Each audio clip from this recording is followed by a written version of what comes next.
Hey everybody, I'm back finally. I'm hoping that the sickness will just go away and I won't have to deal with it anymore. Today I am getting ready for our new school year. We start next week on the 15th, I think it is. Yes, the 15th. Sorry, my daughter has one of those little bitty calendars and I was squinting to try to see the dates. And so I've got a week to prep and just get things ready, put things in their place. I'm already a pretty organized person. I kind of like everything to have a place, and my biggest pet peeve is just nothing on the floor. So we do have piles around and we have a few projects left to do in the homeschool room. So let me just show you the homeschool room. You're on my tripod, so just bear with me. But this is, this is my desk, and this is our homeschool closet. So it is a closet that houses all of our stuff. It has our printer in there, our shredder, any homeschool materials whatsoever. And so I can kind of keep it stashed behind the door, which is nice because sometimes homeschool stuff gets a little chaotic, especially lab equipment in high school, can I just say? There's a lot. So as you circle around the room, we have this really long wall here. Whoop, so sorry. So basically the kids are lined up. I have my daughter's desk. We have an IKEA cube shelf, and this keeps all of their school stuff pretty much organized. And they really like trinkets and stuff, so they can display all their trinkets. And then on the far end of the wall is my son's desk. And then here is the middle of the room. My tripod's a little wobbly today. So here I just looked for a really cheap table off of Facebook Marketplace a couple years ago because we needed a place to sit. The only thing about this table I don't like is it has a weird texture on it. It's not smooth and it's not real wood. So when the kids are writing, you can see all of the distortion of the texture. That's really annoying, but I didn't realize it was going to be like that. But we have what we have, so we usually just use a clipboard or something like that when we're writing. And then at the end of the room, the kids each have a bookshelf for themselves. I also keep all of our homeschool stuff down here cataloged. So every single year we've homeschooled, there's a folder dedicated to that, except for the kids' high school stuff. That goes in the homeschool closet so I can manage that a little better. And then my daughter's sewing stuff. She's super crafty. And then on this wall, over here, we have another just set of cube bookshelves. So here we have all of our games. We really love board games and card games and stuff like that. This is half of my son's Lego collection. He's 16 and he's been collecting since he was like 4 years old. So this is half of his collection. The other half is in his room. Then we have our whiteboard. We use this a lot. Then we have this cute little corner. This is Leia. Princess Leia is our oldest dog. She's 10. She's a golden doodle. Hi, Leia. This is her favorite window. And my daughter's keyboard is on this wall. And then a lot of you have commented on the bookshelves. So these bookshelves have moved a couple different houses with us and they've held up pretty good. They're not real wood, so some of it has chipped on the bottom because when the movers moved, it kind of got a little beat up, but honestly, I am pretty impressed. I got these off of Amazon and I'm pretty impressed with how well they've held up for the amount of money they were. They have the doors on the bottom, so I can hide all of the crafty stuff that doesn't really have a visual order to it. And then of course the bookshelves have the books on the top. And then a lot of you have commented as well on the tops. We are a sucker for a good book and a stuffed animal that matches it. So over the years, we have collected from Usborne, we've collected from Hallmark, we've collected from Kohl's, and this is just our collection of different books that we really love that have the matching stuffed animals. So that's what that's all about. We're kids at heart, and whether I have high schoolers or not, we really love the top of these bookshelves. It just makes us feel good and happy. So we keep it like that. I was gonna go through my bookshelves with you today just to show you how I categorize them. I thought that might be of interest to you guys. Also, I am going through a ton of books this summer to make room for new. we are doing a lot of literature-based learning at this age. And so with that comes anywhere from 10 to 25 books per subject. And I don't do literature-based learning for every subject. Let's just make that clear. That would be way too expensive and beyond our budget. But this year we are doing geography and ecology with my daughter. It's literature-based, and my son's doing Sunlight's American Literature course. So obviously it's literature-based. So they came with a lot of books. Right now I'm storing some of them in the homeschool closet, and then some of them are out here. So I just like everything to be in one space. Thrift Books just came out with a new buyback program, and you're not gonna get a whole lot of money for these, okay? But if you're looking for a way to dump a lot of books and just get something from it, you may be interested in looking on Thrift Books. You enter the ISBN number, and they tell you either if they'll take it or not and how much they'll give you for it. Shipping is free, and you can ship up to a 40-pound box at a time. I just shipped my first box. I made $40, and it was about 36 pounds. It was pretty heavy. So now I'm in the process of doing a second run through, and whatever Thrift Books doesn't take, and I average about $1 a book, whatever Thrift Books doesn't take, I either hang on to them for a little while longer if I want to manage it, or I take it to our local library, who has a monthly book sale for the community, and that's how they support the library. And so a lot of times I take a lot of books to them. They are always looking for middle grades, and I'm really picky about what my kids read and what's in the books that they read. So it makes me feel good that I'm passing along books that are good for young minds. So that's kind of how I manage our books. Okay, so here is the first bookshelf. And so this is pretty much all biblical themed. It's apologetics, it's studies, missionary stories. Up here on the top shelf, this side is just devotionals that I have kept over the years that have made an impact in my life, and my kids always have access to that. This shelf right here is for my high schoolers. They are using the Not Consumed Reading Journal, and I do ask that they can always have fiction to read, but I do ask that they pick one personal, like autobiography or biography. I like them to have one informational text of some sort and one biblical topic, just so that they're well-rounded in what they're reading. And it's great to read for fun, but sometimes it's really good too to read for information. I have looked at a lot of different book lists to make this what it is, but the one that I really cherished the most was from Not Consumed. And Kim Sorges did a blog on the 14 books every teen should read before they graduate. And so I did include most of those books in this category. So this is all of those for them to choose from throughout the year for the specific things I want them to read. Here we have missionaries, we have Bible studies, and then we have all Bible reference books. And down here is our apologetics section for the most part. My son loved this logic course, and so he was like, don't you dare sell that book.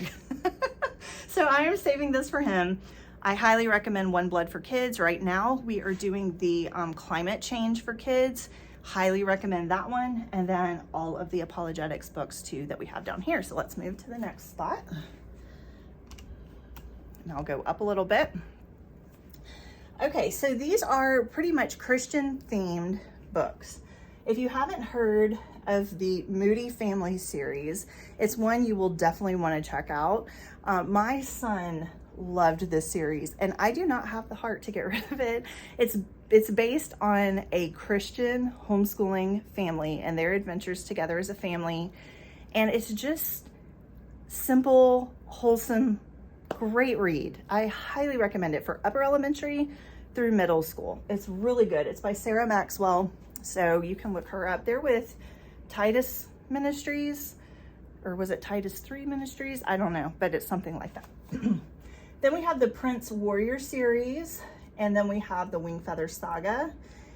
We have Skyworld, and we have book 2 with this as well. We met this author at Teach Them Diligently 2 years ago, and so we bought her 2 book series, and these are the Lamplighter books, and they are older books. They're from the late 1800s, early 1900s, and they all have a theme to them of good character, good morals, Christian values, things like that. So I have a mini collection of theirs.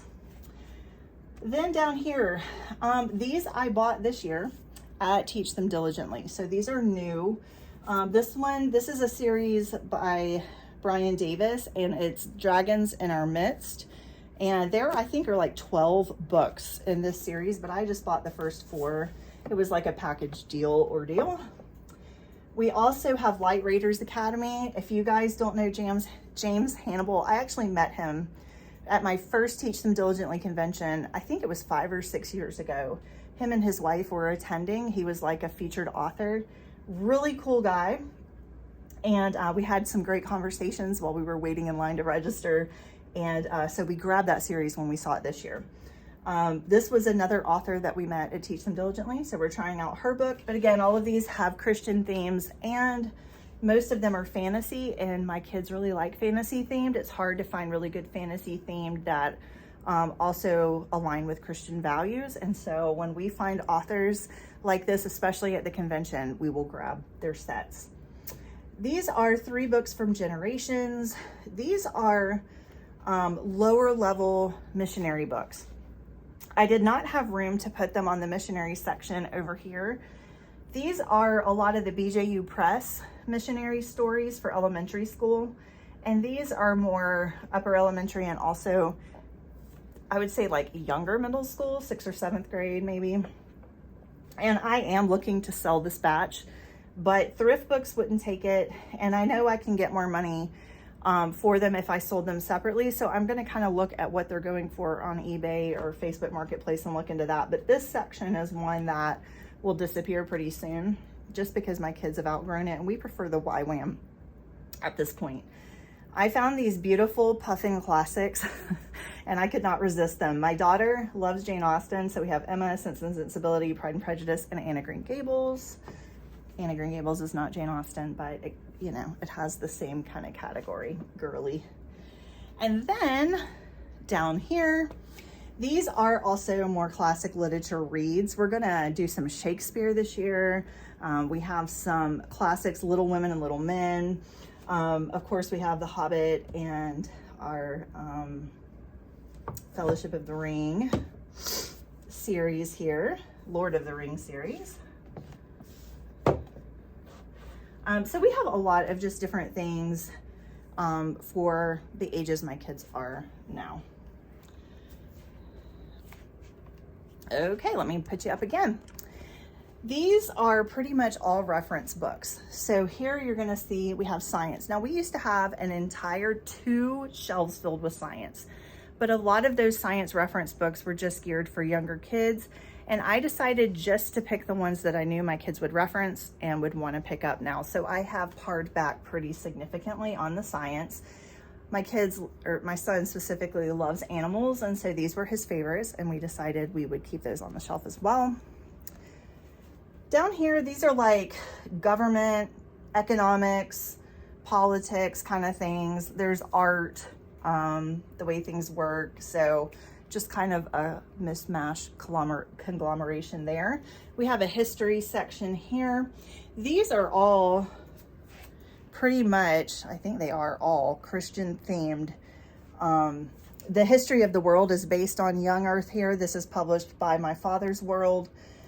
Some of the master books, we have all the Mystery of Histories and America, the Last Best Hope. I've heard a lot about this book being the new Sunlight Spine for American history for high school. I found this, y'all, on Book Outlet for like $12. It's originally, I think, $40. Yeah, it's originally $40, and I got it for $12 at Book Outlet. So that one just came in, and I'm super excited. Brand new copy. So, whoop, Leia decided to go through the tripod. Okay, so the section on the bottom this is the literature-based learning. So this is all the books for Beautiful Feet's new World Geography and Ecology for 7th through 9th grade. I do have a video of a flip through on this where you can see all the books included, but that's this section. We're currently working on our Faithopedia still for the Old Testament. And then over here, excuse me, we have so much stuff over here on the floor. We have like a travel geography section, and then I threw my vocab cartoons in there as well. Go on, Leia. I'll start at the bottom so I don't have to keep moving the tripod. These are like favorite picture books. So we have a nice collection. We have like a Christmas theme, an Easter theme, and then our favorites over the years. And then we have poetry over here, and Eric Carle, my daughter's favorite. So we keep all of that and some just miscellaneous things there. Up here, these are some of my son. He used to love the almanacs year by year by National Geographic for kids. He's kind of outgrown those at this point, but we do keep them up here. My what is, where is, who are books set right here. These have been pared down over the years, but for right now, these are kind of topics they're still interested in. These are all the books we have read that we loved and we wanted to keep on our bookshelf. I'm really, truly saving them for my grandkids, I think, but they're like books at the end. Some of these books I literally hugged at the end. My kids will tell you, like, just amazing. So kept a lot of those. These are fun reads. I guess I think it's Charlotte Mason that talks about twaddle or something. These would be twaddle, okay? But my kids still get fun reads. They like relaxing reads where it's not super heavy in depth.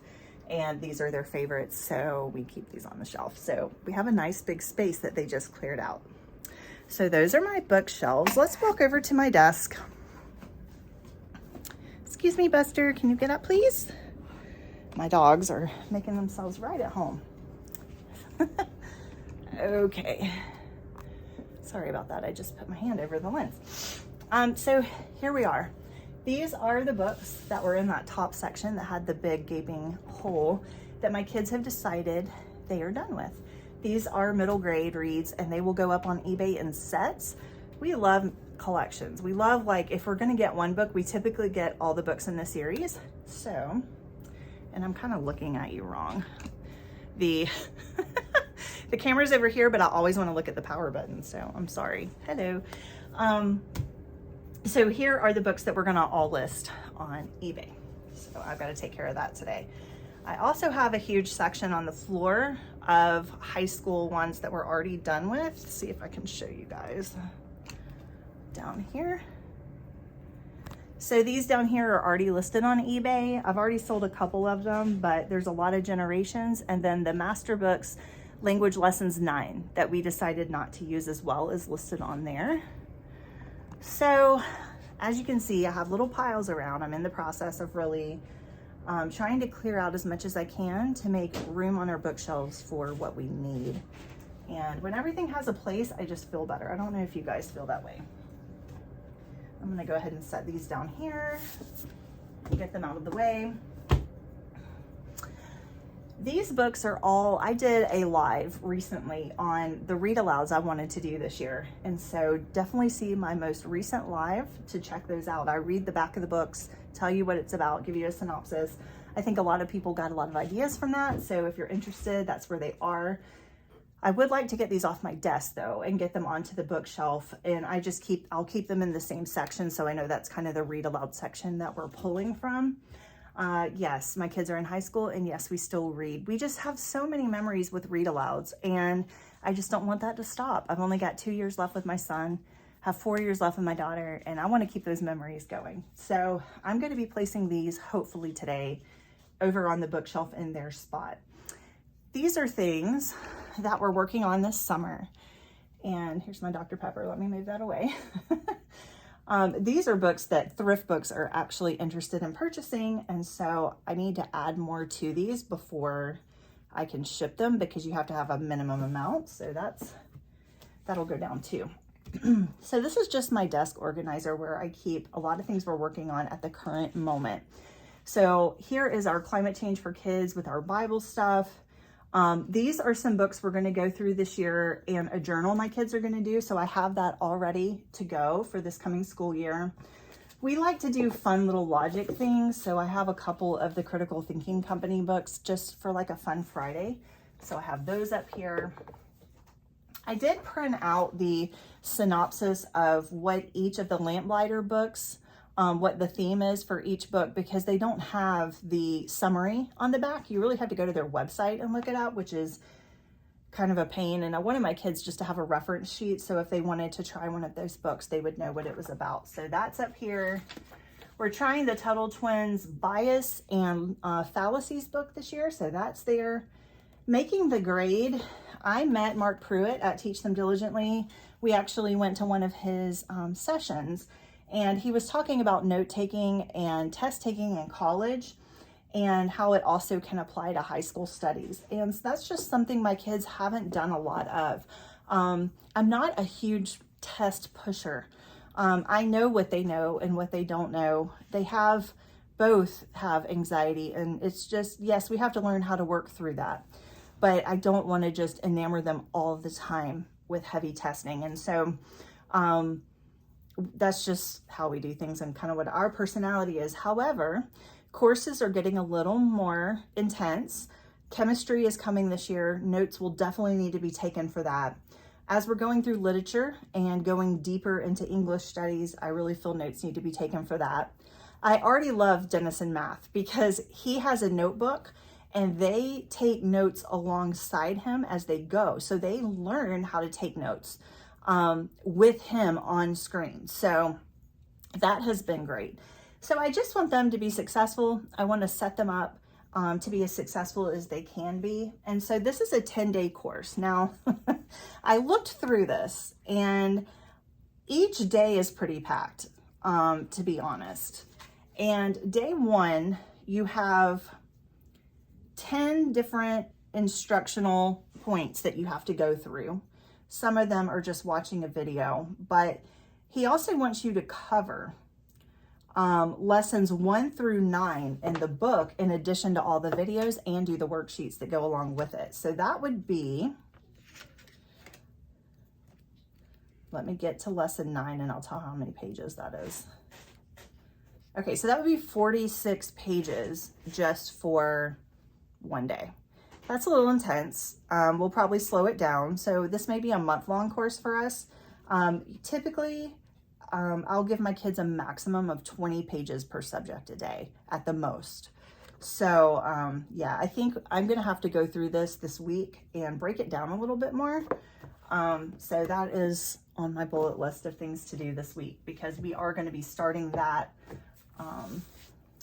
before we really get heavy into note taking. When we start school, we just do the first week, we only do math and English. And it just gets us back in a routine. It gets us used to that. Math to them is the same teacher. It's the next level up, but it's the same teacher and the same layout. So there's not a learning curve there. English this year, however, there's a huge learning curve for both kids. So this just gives them a week to settle into it, and then we add subjects later. So the next week, the second week of school, we'll add chemistry. And then the third week of school, we'll add history.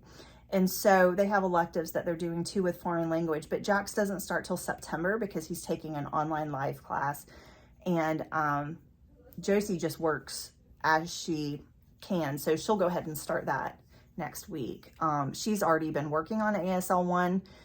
She's in quarter 2 right now out of 4. So we're just kind of letting her do a lesson a day, and she's doing great with that. So we just start slow. We've learned to start slow. We start a little early so that we can start slow, because loading all my kids up with all subjects and just dumping a bunch of new stuff on them never goes well. And I've just learned over the years, especially in these upper grades, if you can ease in, for my kids, it's better that you do that. Some kids are like, just give it all to me, I'm good. But that's just not my crew. So those are the things we're working on. Jack and I, because I got sick for 2 weeks, we did not get to finish the screw tape letters, and we are almost done. We're on letter 28 and there's only 31 letters. So we are gonna finish this coming week before we start school and get done with that. And this is just the little sliver left of the Progeny Press Guide we've been working through. So we are gonna get it done, guys. We really are. That is the last thing hanging over my head from last school year. And we just enjoy the book, so we wanted to finish it. If we felt like we had to, we would probably just stop where we were because we got through most of it. But we're enjoying it, so we still want to do it. Okay. So today, I am going to start working on planning. So I'm going to be looking at math, make sure everybody has their components. I'm gonna make sure the teacher guides are in a 3-ring binder so I have access to those when I grade test and issue tests.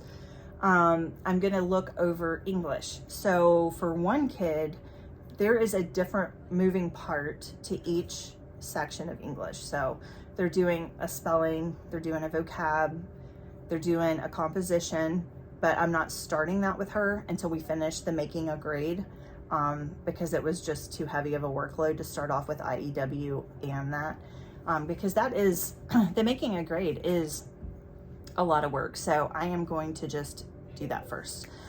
She has a separate component for reading and she has a separate component for grammar. So there's a lot going on and I need to just be organized and ready. And if I'm organized and I know what I need to do that day, it doesn't cause much anxiety because she just kind of feeds off of me. But if I'm disheveled and I don't have my stuff together, then she's disheveled and she gets emotional. So it's just good at the beginning of every week. What I do is I just plan literally a week at a time. Homeschool Planet does have year-long lesson plans that you can purchase. And if they are available, I do purchase those. However, even though I've uploaded them for the whole year, I only focus on a week at a time because things change and you might get sick, you might have a doctor's appointment come up.